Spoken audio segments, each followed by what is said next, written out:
Hi ವೀಕ್ಷಕರೇ, ನೋಡಿ, ಸರ್ಕಾರದಿಂದ ಕೊನೆಗೂ ಗೃಹಲಕ್ಷ್ಮಿ ಯೋಜನೆಯ ಪ್ರತಿ ಫಲಾನುಭವಿಗಳ ಬ್ಯಾಂಕ್ ಖಾತೆಗೆ ಕಳೆದ 3 ತಿಂಗಳಿಂದ ಬಾಕಿ ಇದ್ದಂಥ ಗೃಹಲಕ್ಷ್ಮಿ ಯೋಜನೆಯ ಒಟ್ಟು 6,000 ಹಣ ನಿಮ್ಮ ಬ್ಯಾಂಕ್ ಖಾತೆಗೆ ಕೊನೆಗೂ ಜಮಾ ಮಾಡ್ತಾ ಇದ್ದಾರೆ. ಆದರೆ ನೀವು ಗೃಹಲಕ್ಷ್ಮಿಗೆ ನಿಮ್ಮ ಮೊಬೈಲ್ನಲ್ಲಿ ಒಂದು ಅಪ್ಲಿಕೇಶನ್ನ ಡೌನ್ಲೋಡ್ ಮಾಡಿ ನಿಮ್ಮ ವೋಟರ್ ಐ ಡಿ ಮತ್ತು ಜಾತಿ ಪ್ರಮಾಣ ಪತ್ರನ ಕಡ್ಡಾಯವಾಗಿ ಲಿಂಕ್ ಮಾಡಿಸ್ಬೇಕು ಅಂತ ಸರ್ಕಾರ ಆದೇಶ ಕೊಟ್ಟಿದ್ದು, ನಿಮ್ಮ ಮೊಬೈಲಲ್ಲೇ ಈ 2 ದಾಖಲಾತಿಗಳನ್ನ ಲಿಂಕ್ ಮಾಡಿಸ್ಬೋದು. ಹೇಗೆ ಮೊಬೈಲಲ್ಲಿ ನೀವು ಸ್ಟೆಪ್ ಬೈ ಸ್ಟೆಪ್ ಈ ದಾಖಲಾತಿಗಳನ್ನ ಲಿಂಕ್ ಮಾಡಿಸ್ಬೇಕು ಅಂತ ನಾನು ನಿಮಗೆ ಈ ಒಂದು ವಿಡಿಯೋದಲ್ಲಿ ತಿಳಿಸ್ಕೊಡ್ತೀನಿ. ಅದೇ ರೀತಿ ಸರ್ಕಾರದಿಂದ ಕರ್ನಾಟಕದ ಒಟ್ಟು 29 ಜಿಲ್ಲೆಗಳಿಗೆ ಕಳೆದ 3 ತಿಂಗಳಿಂದ ಬಾಕಿ ಇದ್ದಂಥ ಗೃಹಲಕ್ಷ್ಮಿ ಯೋಜನೆಯ 6,000 ಹಣನ ಜಮಾ ಮಾಡ್ತಾ ಇದ್ದು, ಜುಲೈ 27ರಿಂದ ನಿಮ್ಮ ಬ್ಯಾಂಕ್ ಖಾತೆಗೆ ಅಂದರೆ ಸೋಮವಾರದಿಂದ ಈ ಒಂದು ಹಣ ಬರ್ತಾ ಇದ್ದು, ಯಾವ ಜಿಲ್ಲೆಗಳಿಗೆ ಹಣ ಬರ್ತಾ ಇದೆ, ಯಾರಿಗೆಲ್ಲ ಹಣ ಕ್ಯಾನ್ಸಲ್ ಆಗ್ತಾ ಇದ್ದು, ಸರ್ಕಾರ ಏನೆಲ್ಲ ಮಾಹಿತಿ ಕೊಟ್ಟಿದೆ ಅಂತ ನಾನು ನಿಮಗೆ ಈ ಒಂದು ವಿಡಿಯೋದಲ್ಲಿ ತಿಳಿಸ್ಕೊಡ್ತೀನಿ. ಅದಕ್ಕಿಂತ ಮೊದಲು ನೀವು ನನ್ನ ಚಾನಲ್ನ ಸಬ್ಸ್ಕ್ರೈಬ್ ಆಗಿಲ್ಲ ಅಂದರೆ ದಯವಿಟ್ಟು ಪ್ರತಿಯೊಬ್ಬರು ಚಾನಲ್ನ ಸಬ್ಸ್ಕ್ರೈಬ್ ಮಾಡ್ಕೊಳ್ಳಿ, ಹಾಗೆ ವಿಡಿಯೋಗೆ ಒಂದು ಲೈಕ್ನ ಕೊಡಿ.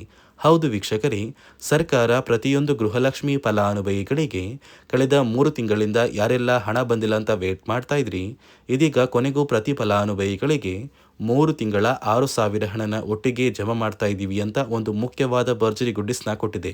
ಆದರೆ ನೀವು ಗೃಹಲಕ್ಷ್ಮಿಗೆ ನಿಮ್ಮ ವೋಟರ್ ಐ ಡಿನ ಕಡ್ಡಾಯವಾಗಿ ಲಿಂಕ್ ಮಾಡಿಸ್ಬೇಕು. ಇದರ ಜೊತೆಗೆ ಜಾತಿ ಪ್ರಮಾಣ ಪತ್ರನ ಕೂಡ ಕೊಡಬೇಕಾಗುತ್ತೆ. ಸರ್ಕಾರದಿಂದ ಬಂದಿರುವ ಆದೇಶ ಪ್ರಕಾರ ನಿಮ್ಮ ಮೊಬೈಲಲ್ಲೇ ಸರ್ಕಾರ ನೀವು ಮರು ಅರ್ಜಿ ಹಾಕೋದಕ್ಕೆ ಅವಕಾಶ ಮಾಡಿಕೊಟ್ಟಿದ್ದು, ಮೊಬೈಲಲ್ಲಿ ಒಂದು ಅಪ್ಲಿಕೇಶನ್ನ ಡೌನ್ಲೋಡ್ ಮಾಡಿ ಈ ಜುಲೈ ತಿಂಗಳು ಮುಗಿಯುವಷ್ಟರಲ್ಲಿ ಪ್ರತಿಯೊಬ್ಬರು ಒಂದು ಅರ್ಜಿನ ಹಾಕಬೇಕಾಗುತ್ತೆ, ಅಂದರೆ ಮರು ಅರ್ಜಿ ಹಾಕಬೇಕಾಗುತ್ತೆ. ಎಷ್ಟು ಬೇಗ ಹಾಕ್ತೀರಾ ಅಷ್ಟು ಬೇಗ ಹಣ ಬರುತ್ತೆ. ಹಾಗಾದರೆ ಹೇಗೆ ಮರು ಅರ್ಜಿನ ಹಾಕೋದು ಅಂತ ನಾನು ನಿಮಗೆ ಈ ಒಂದು ವಿಡಿಯೋದಲ್ಲಿ ಸ್ಟೆಪ್ ಬೈ ಸ್ಟೆಪ್ ಡೀಟೇಲ್ ಆಗಿ ಒಂದು ಮಾಹಿತಿ ಕೊಡ್ತೀನಿ.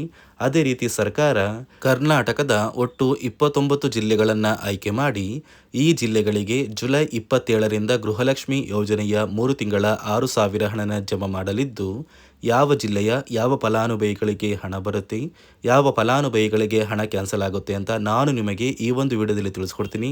ನೋಡಿ ವೀಕ್ಷಕರೇ, ಮೊದಲು ಸರ್ಕಾರ ಯಾವ ಕಾರಣಕ್ಕೆ ಗೃಹಲಕ್ಷ್ಮಿ ಯೋಜನೆಗೆ ಹೊಸ ರೀತಿಯ ಒಂದು ನಿಯಮಗಳನ್ನ ತಂದಿದೆ ಅಂದರೆ, ಇಲ್ಲಿ ಗೃಹಲಕ್ಷ್ಮಿಯಲ್ಲಿ ಸುಮಾರು 6ರಿಂದ 7 ಲಕ್ಷಕ್ಕಿಂತ ಅಧಿಕ ಮಹಿಳೆಯರ ಹತ್ರ ಒಂದು ವೋಟರ್ ಐ ಡಿ ಕಾರ್ಡ್ ಇಲ್ಲ. ಅಂದರೆ ವೋಟರ್ ಐ ಡಿ ಇಲ್ಲ ಅಂದರೂ ಕೂಡ ಅವರು ಸರ್ಕಾರದಿಂದ ಬರುವ ಗೃಹಲಕ್ಷ್ಮಿ ಹಣನ ಪಡಿತಾ ಇದ್ದಾರೆ. ಮತ್ತು ಸಾಕಷ್ಟು ಫಲಾನುಭವಿಗಳ ಒಂದು ಬ್ಯಾಂಕ್ ಖಾತೆ ಏನಿದೆ, ಆ ಒಂದು ಬ್ಯಾಂಕ್ ಖಾತೆ ಹೊರ ರಾಜ್ಯದ ಬ್ಯಾಂಕ್ ಖಾತೆ ಆಗಿದೆ. ಅಂದರೆ ಕರ್ನಾಟಕದಲ್ಲಿರುವಂತಹ ಫಲಾನುಭವಿಗಳು ಬೇರೆ ರಾಜ್ಯದಲ್ಲಿ ಹೊಂದಿರುವಂತಹ ಒಂದು ಬ್ಯಾಂಕ್ ಖಾತೆನ ಕೊಟ್ಟು ಗೃಹಲಕ್ಷ್ಮಿ ಹಣನ ಪಡಿತಾ ಇದ್ದಾರೆ. ಅದೇ ರೀತಿ ಸಾಕಷ್ಟು ರೀತಿಯ ಹೊಸ ಬದಲಾವಣೆಗಳು ಯಾವ ಕಾರಣಕ್ಕೆ ಬರ್ತಾ ಇದೆ ಅಂದರೆ, ಗೃಹಲಕ್ಷ್ಮಿ ಯೋಜನೆಯಲ್ಲಿ ಅರ್ಹವಿರುವ ಫಲಾನುಭವಿಗಳಿಗೆ, ಅಂದರೆ ಕರ್ನಾಟಕದವರಾಗಿದ್ದು ಕರ್ನಾಟಕದಲ್ಲೇ ವೋಟರ್ ಐ ಡಿನ ಹೊಂದಿದ್ದು ಕರ್ನಾಟಕದ ಫಲಾನುಭವಿಗಳಾಗಿದ್ದು ಇವರ ಬ್ಯಾಂಕ್ ಖಾತೆಗೆ ಹಣ ತಲುಪಬೇಕು, ಬೇರೆ ಫಲಾನುಭವಿಗಳಿಗೆ ಯಾವುದೇ ಕಾರಣಕ್ಕೂ ಹಣ ತಲುಪಬಾರದು ಅಂತ ಸರ್ಕಾರ ನಿರ್ಧಾರ ಮಾಡಿದೆ. ಇದೇ ಕಾರಣಕ್ಕೆ ಸಾಕಷ್ಟು ಫಲಾನುಭವಿಗಳು ಗೃಹಲಕ್ಷ್ಮಿ ಯೋಜನೆಯ ಒಂದು ಅರ್ಹರ ಪಟ್ಟಿಯಿಂದ ಕ್ಯಾನ್ಸಲ್ ಆಗ್ತಾ ಇದ್ದಾರೆ. ನಿಮ್ಮ ಒಂದು ಮನೆ ಬಾಗಿಲಿಗೆ ಸರ್ಕಾರದಿಂದ ಅಧಿಕಾರಿಗಳು ಬರ್ತಾರೆ. ಸೊ ಸರ್ಕಾರ ಗೃಹಲಕ್ಷ್ಮಿ ಮರು ನೋಂದಣಿಗೆ ಒಂದು ಅಪ್ಲಿಕೇಶನ್ ಕೂಡ ಕೊಟ್ಟಿದ್ದಾರೆ. ಅಂದರೆ ಮೊಬೈಲಲ್ಲೇ ಆ ಒಂದು ಅಧಿಕಾರಿಗಳು ನಿಮ್ಮ ಮನೆ ಬಾಗಿಲಿಗೆ ಬಂದು ನಿಮ್ಮ ದಾಖಲಾತಿಗಳಾದ ರೇಷನ್ ಕಾರ್ಡ್, ಆಧಾರ್ ಕಾರ್ಡ್ ಮತ್ತು ವೋಟರ್ ಐ ಡಿ ಇದೀಗ ಕಡ್ಡಾಯ ಮಾಡಿದೆ. ಅದೇ ರೀತಿ ಜಾತಿ ಪ್ರಮಾಣ ಪತ್ರ ಬೇಕಾಗುತ್ತಂತ ನೀವು ಕೇಳಿದ್ರೆ, ಸದ್ಯಕ್ಕೆ ಸರ್ಕಾರ ಯಾವುದೇ ರೀತಿಯ ಜಾತಿ ಪ್ರಮಾಣ ಪತ್ರನ ಕೇಳ್ತಾ ಇಲ್ಲ. ಬದಲಿಗೆ ನಿಮ್ಮ ಒಂದು ಪತಿಯ ಆಧಾರ್ ಕಾರ್ಡ್, ನಿಮ್ಮ ಒಂದು ವೋಟರ್ ಐ ಡಿ ಮತ್ತು ನಿಮ್ಮ ಒಂದು ಮನೆಯ ರೇಷನ್ ಕಾರ್ಡ್ನ ಕೊಟ್ಟು ನೀವು ಗೃಹಲಕ್ಷ್ಮಿಗೆ ಮರು ನೋಂದಣಿನ ಮಾಡ್ಕೋಬೇಕು. ಈ ಒಂದು ಕೆಲಸನ ಮಾಡೋದು ಗ್ರಾಮದಿಂದ ಕೆಲವು ಅಧಿಕಾರಿಗಳು ಬರ್ತಾರೆ. ಅಂದರೆ ಗ್ರಾಮ ಅಭಿವೃದ್ಧಿ ಇಲಾಖೆಯಿಂದ ಕೆಲವೊಂದು ಅಧಿಕಾರಿಗಳು ಬಂದರೆ, ಅಂಗನವಾಡಿಯ ಕಾರ್ಯಕರ್ತರು ಕೂಡ ನಿಮ್ಮ ಮನೆ ಬಾಗಿಲಿಗೆ ಬಂದು ಪ್ರತಿ ಫಲಾನುಭವಿಗಳ ದಾಖಲಾತಿಗಳನ್ನ ಎಂಟ್ರಿ ಮಾಡ್ಕೊಂಡು ಹೋಗ್ತಾರೆ. ಸೊ ಆ ಒಂದು ಫಲಾನುಭವಿಗಳು ಎಂಟ್ರಿ ಮಾಡಿದ ನಂತರ ಸರ್ಕಾರದಿಂದ ನಿಮಗೆ ಒಂದು ನೋಟಿಫಿಕೇಶನ್ ಬರುತ್ತೆ. ನಿಮ್ಮ ಮೊಬೈಲ್ ನಂಬರ್ ಏನಿದೆ ಆ ಒಂದು ಮೊಬೈಲ್ ನಂಬರ್ಗೆ ಒಂದು ಮೆಸೇಜ್ ಬರುತ್ತೆ. ಅಂದರೆ ನಿಮ್ಮ ಗೃಹಲಕ್ಷ್ಮಿ ಮರು ನೋಂದಣಿ ಅರ್ಜಿನ ನಾವು ಸ್ವೀಕಾರ ಮಾಡಿದ್ದೀವಿ ಮತ್ತು ಮುಂದಿನ ದಿನಗಳಲ್ಲಿ ನಿಮ್ಮ ಒಂದು ಗೃಹಲಕ್ಷ್ಮಿ ಹಣನ ನಿಮ್ಮ ಬ್ಯಾಂಕ್ ಖಾತೆಗೆ ಜಮಾ ಮಾಡ್ತೀವಿ ಅಂತ ಸರ್ಕಾರದಿಂದಲೇ ಒಂದು ಮೆಸೇಜ್ನ ಕಳಿಸ್ತಾರೆ. ಆದರೆ ನೀವು ನಿಮ್ಮ ಮೊಬೈಲ್ ನಂಬರ್ನ ಆಕ್ಟಿವ್ ಆಗಿರುವಂತಹ ಮೊಬೈಲ್ ನಂಬರ್ನ ಕೊಡಬೇಕು. ಯಾಕಂದರೆ ನಿಮ್ಮ ಬ್ಯಾಂಕ್ ಖಾತೆಗೆ ಲಿಂಕ್ ಆಗಿರುವಂತಹ ಮೊಬೈಲ್ ನಂಬರ್ ಬೇರೆ ಇರುತ್ತೆ ಮತ್ತು ನೀವು ಹೊಂದಿರುವಂತಹ ಒಂದು ಮೊಬೈಲ್ ನಂಬರ್ ಬೇರೆ ಇರುತ್ತೆ. ಇದೇ ಕಾರಣಕ್ಕೆ ಕರೆಕ್ಟ್ ಆಗಿರುವಂತಹ ಒಂದು ಮೊಬೈಲ್ ನಂಬರ್ನ ಕೊಟ್ಟರೆ ಆದಷ್ಟು ಬೇಗ ನೀವು ಮರು ಅರ್ಜಿನ ಹಾಕಿ ಗೃಹಲಕ್ಷ್ಮಿ ಹಣನ ಪಡ್ಕೋಬೋದು. ಅದೇ ರೀತಿ ನೀವು ಹೊಂದಿರುವ ಬ್ಯಾಂಕ್ ಖಾತೆ ಏನಿದೆ ಆ ಒಂದು ಬ್ಯಾಂಕ್ ಖಾತೆನ ನೀವು ಆ್ಯಕ್ಟಿವ್ ಆಗಿ ಇಟ್ಕೋಬೇಕು. ಅಂದರೆ ಯಾವುದೇ ರೀತಿಯ ಒಂದು ವಹಿವಾಟನ್ನು ನಡೆಸ್ತಾ ಇಲ್ಲ ಅಂದರೆ ನಿಮ್ಮ ಒಂದು ಬ್ಯಾಂಕ್ ಖಾತೆಗೆ ಗೃಹಲಕ್ಷ್ಮಿ ಹಣ ಖಂಡಿತವಾಗಿಯೂ ಬರೋದಿಲ್ಲ. ಅದೇ ರೀತಿ ನೋಡಿ ವೀಕ್ಷಕರೇ, ನಿಮ್ಮ ಮನೆಯ ಕುಟುಂಬರು ಅಂದರೆ ಗೃಹಲಕ್ಷ್ಮಿ ಯೋಜನೆಯ ಒಂದು ಸದಸ್ಯ ಏನಾರು ಮರಣ ಹೊಂದಿದ್ದು ಅವರ ಬದಲಾಗಿ ನೀವು ಅಪ್ಲಿಕೇಶನ್ ಹಾಕ್ತೀವಿ ಅಂದರೆ ಅದು ಸಾಧ್ಯವಿಲ್ಲ. ಯಾಕಂದರೆ ನಿಮ್ಮ ಒಂದು ರೇಷನ್ ಕಾರ್ಡಲ್ಲಿ ಮನೆಯ ಯಜಮಾನಿ ಯಾರಿರ್ತಾರೆ ಅವರೇ ಮಾತ್ರ ಗೃಹಲಕ್ಷ್ಮಿ ಯೋಜನೆಗೆ ಅರ್ಹರಾಗಿರ್ತಾರೆ. ಒಂದು ವೇಳೆ ಮನೆಯ ಸದಸ್ಯರು ಯಜಮಾನಿಯಾಗಿದ್ದು ಅವರು ಮರಣ ಹೊಂದಿದ್ರೆ ನೀವು ಗೃಹಲಕ್ಷ್ಮಿ ಯೋಜನೆಗೆ ಅಪ್ಲಿಕೇಶನ್ ಹಾಕೋದಕ್ಕೆ ಆಗೋದಿಲ್ಲ. ಮೊದಲು ನಿಮ್ಮ ಮನೆಯಲ್ಲಿ ಇರುವಂತಹ ಒಂದು ಹೆಣ್ಣು ಮಗಳು ಅಂದರೆ ಮಹಿಳೆ, ನಿಮ್ಮ ಒಂದು ಪತ್ನಿ ಇರ್ಬೋದು ಅಥವಾ ನಿಮ್ಮ ಒಂದು ತಾಯಿ ಇರ್ಬೋದು, ಅವ್ರನ್ನ ಮನೆಯ ಯಜಮಾನಿ ನೀವು ಮಾಡಬೇಕಾಗುತ್ತೆ. ಸೊ ಮನೆಯ ಯಜಮಾನಿ ಮಾಡಿದ ನಂತರ ಮಾತ್ರ ನೀವು ಗೃಹಲಕ್ಷ್ಮಿಯ ಸೌಲಭ್ಯನ ಪಡ್ಕೋಬೋದು. ಒಂದು ವೇಳೆ ನೀವು ಗೃಹಲಕ್ಷ್ಮಿಗೆ ಹೊಸದಾಗಿ ಅರ್ಜಿ ಹಾಕಬೇಕು ಅಂದರೆ ಇದೀಗ ಸರ್ಕಾರ ಅದಕ್ಕೂ ಕೂಡ ಕರ್ನಾಟಕ ಒನ್, ಗ್ರಾಮ ಒನ್ ಅಥವಾ ಬೆಂಗಳೂರು ಒನ್ ಸೇವಾ ಕೇಂದ್ರದಲ್ಲಿ ಅವಕಾಶ ಮಾಡಿಕೊಟ್ಟಿದೆ.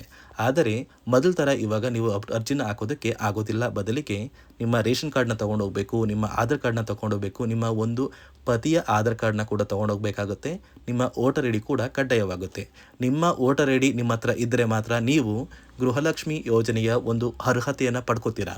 ಒಂದು ವೇಳೆ ವೋಟರ್ ಐ ಡಿ ಇಲ್ಲ, ರೇಷನ್ ಕಾರ್ಡ್ ಇದೆ, ಆಧಾರ್ ಕಾರ್ಡ್ ಇದೆ ಅಂದರೆ ಇನ್ನು ಮುಂದೆ ನಿಮ್ಮ ಬ್ಯಾಂಕ್ ಖಾತೆಗೆ ಸರ್ಕಾರ ಗೃಹಲಕ್ಷ್ಮಿ ಹಣನ ಖಂಡಿತವಾಗಿಯೂ ಜಮಾ ಮಾಡೋದಿಲ್ಲ. ಯಾಕಂದರೆ ಪ್ರತಿ ವರ್ಷವೂ ಕೂಡ ಸರ್ಕಾರ ವೋಟರ್ ಐ ಡಿನ ಬಿಡುಗಡೆ ಮಾಡುತ್ತೆ, ಅಂದರೆ ವೋಟರ್ ಲಿಸ್ಟ್ನ ಬಿಡುಗಡೆ ಮಾಡುತ್ತೆ. ಈ ಒಂದು ಲಿಸ್ಟಲ್ಲಿ ಕೆಲವು ಫಲಾನುಭವಿಗಳ ಒಂದು ಹೆಸರನ್ನ ಕ್ಯಾನ್ಸಲ್ ಮಾಡುತ್ತೆ.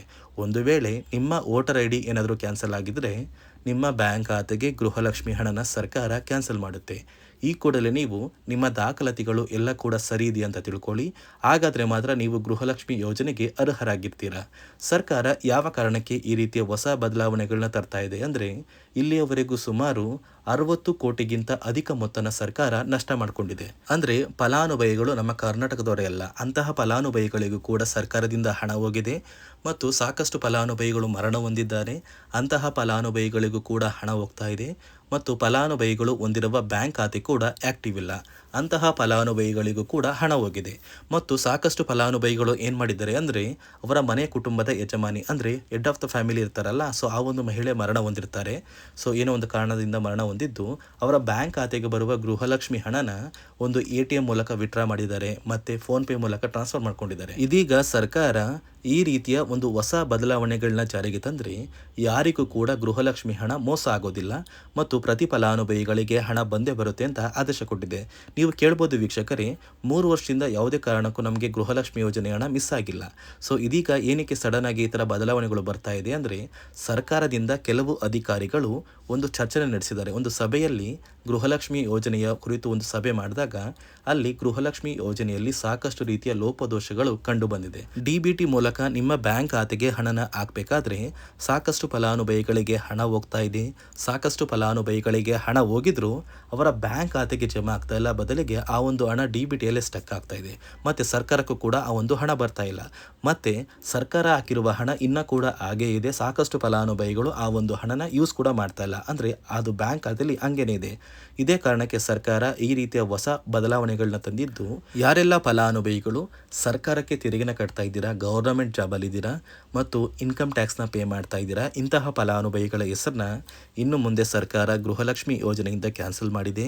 ನಿಮ್ಮ ಒಂದು ರೇಷನ್ ಕಾರ್ಡ್ BPL ರೇಷನ್ ಕಾರ್ಡಿಂದ APL ಆಗಿದ್ರು ಕೂಡ ನೀವು ಗೃಹಲಕ್ಷ್ಮಿ ಯೋಜನೆಯನ್ನು ಪಡೆಯೋದಕ್ಕೆ ಅರ್ಹರಾಗಿರ್ತೀರಾ. ನೋಡಿ ವೀಕ್ಷಕರೇ, ಸರ್ಕಾರದಿಂದ ಒಟ್ಟು ಕರ್ನಾಟಕದ 29 ಜಿಲ್ಲೆಗಳನ್ನು ಆಯ್ಕೆ ಮಾಡಿ 3 ತಿಂಗಳ 6,000 ಹಣನ ಜಮಾ ಮಾಡ್ತಾ ಇದ್ದು ಜುಲೈ 27 ಅಂದರೆ ಸೋಮವಾರದಿಂದ ಈ ಒಂದು ಹಣ ಜಮಾ ಆಗ್ತಾ ಇದ್ದು ಯಾವ ಜಿಲ್ಲೆಗಳಿಗೆ ಹಣ ಬರ್ತಾ ಇದೆ ಅಂದರೆ ಬೆಂಗಳೂರು ನಗರ, ಬೆಂಗಳೂರು ಗ್ರಾಮಾಂತರ, ರಾಮನಗರ, ಚಿಕ್ಕಬಳ್ಳಾಪುರ, ಚಿತ್ರದುರ್ಗ, ದಾವಣಗೆರೆ, ಕೋಲಾರ, ಶಿವಮೊಗ್ಗ, ತುಮಕೂರು, ಚಾಮರಾಜನಗರ, ಚಿಕ್ಕಮಗಳೂರು, ದಕ್ಷಿಣ ಕನ್ನಡ, ಹಾಸನ, ಕೊಡಗು, ಮಂಡ್ಯ, ಮೈಸೂರು, ಉಡುಪಿ, ಬಾಗಲಕೋಟೆ, ಬೆಳಗಾವಿ, ವಿಜಯಪುರ, ಧಾರವಾಡ, ಗದಗ, ಹಾವೇರಿ, ಉತ್ತರ ಕನ್ನಡ, ಬಳ್ಳಾರಿ, ಬೀದರ್, ಕಲಬುರಗಿ, ಕೊಪ್ಪಳ, ರಾಯಚೂರು, ಯಾದಗಿರಿ, ವಿಜಯನಗರ ಹೀಗೆ ಸರ್ಕಾರ 3 ತಿಂಗಳ ಗೃಹಲಕ್ಷ್ಮಿ ಹಣನ ಈಗಾಗಲೇ ಜಮಾ ಮಾಡೋದಕ್ಕೆ ಶುರು ಮಾಡಿದ್ದು, ಪ್ರತಿ ಜಿಲ್ಲೆಯ ಪ್ರತಿ ಫಲಾನುಭವಿಗಳಿಗೂ ಆದಷ್ಟು ಬೇಗ ಈ ಒಂದು ಹಣ ಬರುತ್ತೆ. ಈ ಒಂದು ವಿಡಿಯೋನ ನಿಮ್ಮ ಪ್ರತಿಯೊಂದು ಸ್ನೇಹಿತರಿಗೆ ಶೇರ್ ಮಾಡಿ, ಅವರ ಬ್ಯಾಂಕ್ ಖಾತೆಗೂ ಕೂಡ ಆದಷ್ಟು ಬೇಗ ಗೃಹಲಕ್ಷ್ಮಿ ಹಣ ಬರುತ್ತೆ ಅಂತ ಹೇಳ್ತಾ, ಇದಿಷ್ಟು ಸರ್ಕಾರದಿಂದ ಬಂದಿರುವ ಮಾಹಿತಿಯಾಗಿದ್ದು, ನಾನು ಕೊಟ್ಟಿರುವ ಮಾಹಿತಿ ನಿಮಗೆ ಇಷ್ಟ ಆಗಿದ್ದಲ್ಲಿ ನನ್ನ ಚಾನಲ್ನ ಸಬ್ಸ್ಕ್ರೈಬ್ ಮಾಡಿಕೊಂಡು ಹಾಗೆ ವಿಡಿಯೋಗೆ ಒಂದು ಲೈಕ್ನ ಕೊಡಿ.